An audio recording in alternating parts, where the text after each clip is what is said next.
कुल 17 हमारे प्रकरण थे और उसमें विभिन्न जो काम थे, जो हमारे रोजमर्रा के काम होते हैं नगर पालिका के, वो भी थे। जो हमारे संविदा कर्मी हैं उनको जो हमने इतने दिवस की स्वीकृति देते हैं परिषद के माध्यम से, वो भी दिए गए हैं। और यहाँ पर कुछ हमने और भी शहर हित की बातें डिस्कस करी है। एक बहुत मेजर प्रॉब्लम आ रही है हमें डॉग्स को लेकर, क्योंकि आज दिन हम सुनते हैं कि वो जनता को परेशान हो रहे हैं डॉग बाइटिंग की वजह से। उसमें जो हमारे नियम हैं पशु क्रूरता अधिनियम में, हम लोग उनको पकड़ के कहीं ले जा सकते नहीं है और जो संख्या है वो बढ़ती जा रही है। तो हम एक प्रावधान इसमें जो लाए हैं एनिमल बर्थ कंट्रोल का जो प्रकरण है, उसके तहत हम लोग उनका एनिमल बर्थ कंट्रोल जो नसबंदी का काम है वो करवाएंगे। पहले भी नगर पालिका इसको कर रही थी, लेकिन जो नए नियम के अनुसार हमें उसके लिए जो एक भवन की आवश्यकता होती है और जो एक सर्टिफिकेट की आवश्यकता होती है, तो वो किसी के पास भी नीमच में है नहीं। एक पूरा भवन 5-7 कमरों का डॉग्स के लिए, तो दिक्कत ये आ रही है कि हम नीमच में उनकी नसबंदी करवा नहीं पा रहे हैं। उसके लिए हमने अभी प्रकरण डिस्कस किया है, तो उनको बाहर भेजा जाएगा।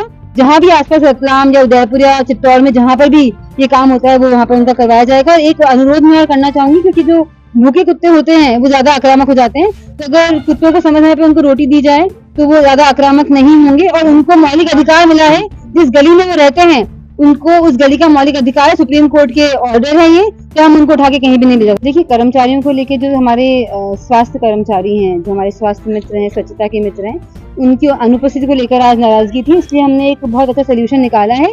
एक GPS जो वॉच आती है, क्योंकि वो लोग काम पे अगर नहीं आते हैं या समय पे उपलब्ध नहीं होते हैं, अनुपस्थिति और उनकी उपस्थिति जो रजिस्टर में होती है, तो उसके लिए कुछ निर्णय परिषद के माध्यम से लिए गए हैं, सुझाव जो हमारे पार्षदों के आए हैं। एक तो रजिस्टर चेक होगा, उनका दरोगा को रजिस्टर पार्षदों को बताना पड़ेगा। दूसरा, एक GPS वॉच हम उनको पहनाएंगे ताकि वो काम पे आए, इसकी हमको एक पुष्टि हो पाएगी। और भी हमने कुछ ऐसे निर्णय लिए हैं जिनके माध्यम से जो हम एक चाहते हैं कि अनुशासित ढंग से काम हो वो हो जाए। हम जो लिखा हुआ आई लव नीमच उसको नहीं तोड़ रहे हैं, ये आप लोगों को थोड़ी गलतफहमी हो गई है। वहाँ पर एक छोटी दीवार बनी हुई है जिसकी वजह से पार्किंग व्यवस्था सुगम नहीं हो पा रही है। वो जो बहुत अच्छा सुंदर हमारे ही जो थे पहले की परिषद थी, माननीय हमारे राकेश जी पप्पू जैन ने बहुत अच्छा बनवाया है, उसको हम कहीं से कहीं तक नहीं तोड़ रहे हैं। सिर्फ पार्किंग की व्यवस्था मेन शहर में, क्योंकि हमारा यातायात भी बढ़ता जा रहा है, जनता भी बढ़ती जा रही है, उस एरिया में पार्किंग की अति महत्वपूर्ण आवश्यकता है। तो इसके लिए हम एक अच्छा एरिया क्रिएट लापरवाही नजर आती है मैडम, वाहन चालक जो है फिर भी रोड पे गाड़ी खड़ी करते हैं और जो है, क्योंकि अभी वहाँ पर जो पार्किंग की व्यवस्था थी वो हम सब जानते हैं, वहाँ पर अवैध रूप से गुमटियां रख दी गई है, वापस उनको हटाया जाएगा और हम उसको सुगम नहीं, ऐसा नहीं है। पहले जब वो काम चल रहा था, जब हमारे प्रशासक काल था, माननीय हमारे जो जिलाधीश महोदय थे, उन्होंने ये काम शुरू करवाया था और तब काम हो भी रहा था। लेकिन चूंकि जब नए नियम आए और उस नियम में ये बोला गया कि आपको करने के लिए भवन की आवश्यकता है, 5 कमरों की आवश्यकता है, वहाँ पर कैमरा होना चाहिए, 3 डॉक्टर होने चाहिए, तो ऐसा भवन नीमच में है ही नहीं। डॉक्टर ऐसे डॉग के जो डॉक्टर्स होते हैं हमारे पशु चिकित्सक, ऐसा कोई भवन नहीं था। इसकी वजह से काम रुकना पड़ा और वापस काम शुरू हम कर रहे हैं, हम डॉग्स को बाहर भेजें। जो हमारे सारे जो बाजार में लोग हैं, जो भी व्यवसायी हैं, वो हमारे पास आए थे, उनका ये कहना है कि जब उनकी दुकानों के आगे छोटे छोटे ठेले लग जाते हैं तो उनका व्यवसाय प्रभावित होता है। साथ ही शहर का आना जाना सब, दिवाली पे जो हम देखते हैं जगह जगह ठेले लग जाते हैं, तो हम चाहते हैं कि जो छोटे व्यापारी हैं उनको पूरा अच्छा मौका दिया जाए। और फूड जोन का प्रस्ताव हम पहले भी लाए थे, वहाँ पर हम चाहते हैं कि जनता के लिए अच्छा फूड जोन बने। लेकिन चूंकि बजट को लेकर जो हमारा वहाँ पर स्मार्ट सिटी इंदौर से हमने कुछ लोगों को बुलाया था, कंसल्टेंट्स को, उनका ऐसा कहना है कि अगर हम जो पूरा प्रस्ताव है ईट राइट चैलेंज का जो रूल्स हैं वो फॉलो करते हुए बनाएंगे, पानी की व्यवस्था, वहाँ पर हमको शौचालय की व्यवस्था चाहिए, पूरा सिटिंग अरेंजमेंट चाहिए, अच्छी उनकी पूरी एक जैसा यूनानिमस लुक चाहिए। तो उसके लिए 1 करोड़ 80 लाख का प्रावधान बना था।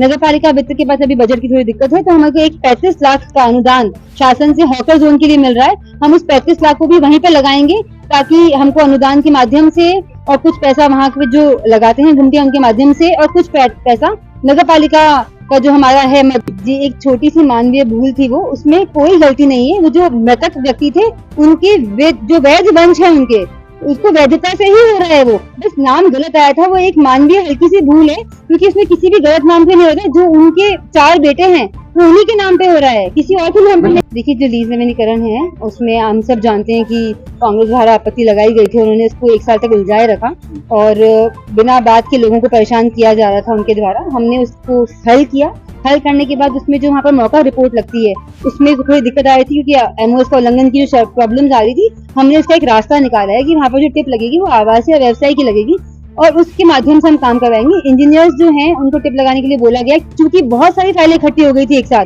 तो हम कोशिश करके उनको जल्द से जल्द करवा रहे हैं।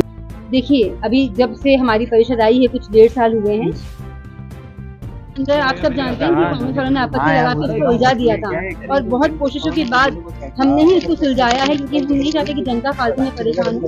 और जो नियम है उनका पालन करते हुए अब हम लीज नवीनीकरण कर रहे हैं। इंजीनियर के पास बहुत सारी फाइलें इकट्ठी हो गई थी और बहुत सारा काम के चलते वो एकदम से इतनी फाइलें नहीं कर पाए थे।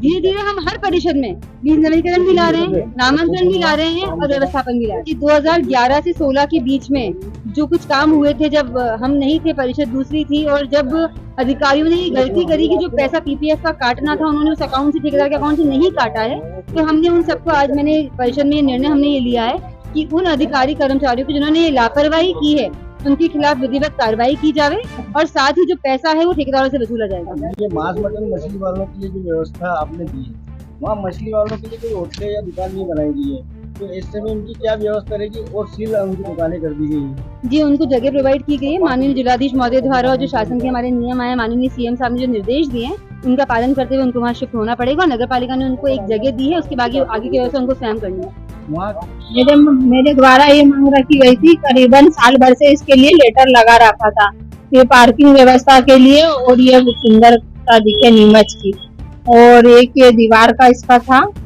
और इसके लेटर सीएमओ साहब को और अध्यक्ष मैडम को दे रखे थे। उनका बहुत बहुत धन्यवाद, उन्होंने आज ये पास किया, और सभी परिषद का, सभी का धन्यवाद देना चाहती हूँ। इतनी परेशानी आ रही थी यहाँ पर, यहाँ किस तरह के लोग परेशान हो रहे थे, दुकानदारों को किस तरह की समस्या थी, लोग आपके पास आते थे तो क्या कहते थे? लोग हमारे पास आके यही बोलते थे कि मैडम पार्किंग की व्यवस्था करवाओ, और यहाँ जो ये सब गुमटियाँ ठेला वगैरह रखते तो इनसे क्या लड़ाइयाँ होती थी बहुत। ये क्या गाड़ियाँ इधर उधर रख देते थे, तो दुकान वाले हटवाते तो इनके खूब लड़ाई वो होता। फिर मुझे फोन लगाते, कोई घर पे आता, मुझे बोलते कि पार्किंग की व्यवस्था सही करवाओ मैडम। तो ये दुकानें लगने के ये कार पार्किंग कहाँ हो रही थी? अभी ये सड़क पे हो रही थी, सड़क का रास्ता जाम हो जाता, इधर आने जाने में सबको दिक्कत आती, परेशानी होती थी कि कैसे निकले। एक्सीडेंट वगैरह भी हो रहे थे? हाँ, एक्सीडेंट वगैरह भी हो रहे थे। घोड़ा बाजार में जाते हैं, इधर इधर जाने के फुहारा चौक तक के, मतलब यही से वो हो जाता, बिगड़ी हुई रहती व्यवस्था इसकी पार्किंग की। तो आज जो परिषद में प्रस्ताव पास हुआ है यहाँ का, ये कब तक ये यहाँ बनने की उम्मीद बताइए या मैडम? 1 महीने तक का टाइम दिया है, टेंडर सब पास होगा है, 1 महीने के अंदर अंदर हो जाएगा इस